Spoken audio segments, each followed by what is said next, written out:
Welcome to South Devon National Landscape. My name is Nikki Bailey and I'm the Community Projects Officer for our team.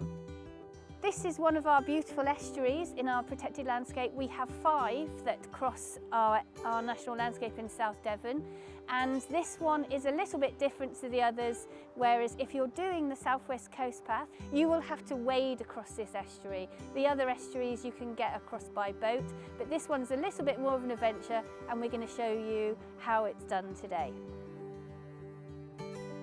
So this is an information board that we've put out. It tells you all about crossing the Erm here.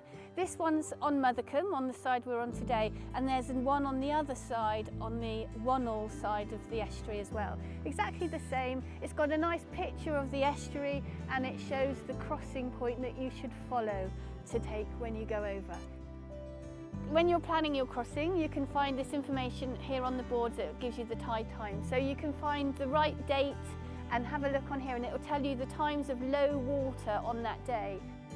If you click through onto this QR code to our website, we also have information on there about the height of the tide, so that will help you work out if it's spring tides or neap tides to help you see how much water there will actually be when you're crossing at low tide.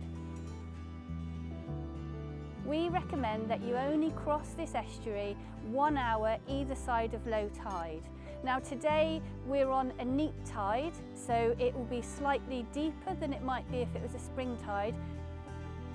Other things to bear in mind when you're planning your crossing is just have a little consideration how much rain there has been. The Erm comes down off Dartmoor and becomes a tidal estuary down here, and so if there's been a lot of rain, that can affect the amount of water coming down from the moor, so the depth of the water might be a bit deeper.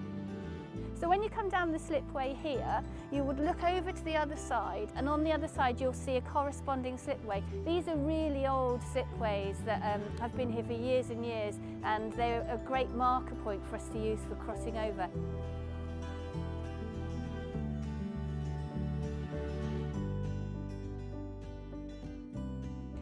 Okay, when you actually make your way over to the water, you will feel a bit of a current because the water coming down into the estuary from the River Erm does come out to sea. Just be really careful where you're putting your feet. Sometimes the water's very clear and you can see where you're putting your feet, but sometimes it can be a little bit more cloudy, particularly if we have had a lot of rain or the sea is particularly stormy, so that sand sort of churned up a bit.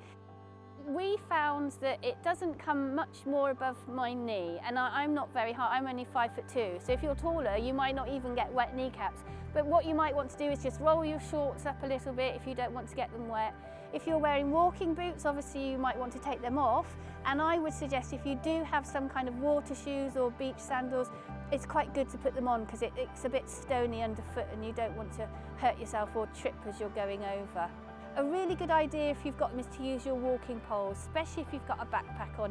So use your walking poles as you're crossing over and it'll help you find where you're safely putting your feet and if there's any rocks you need to avoid as you're going over.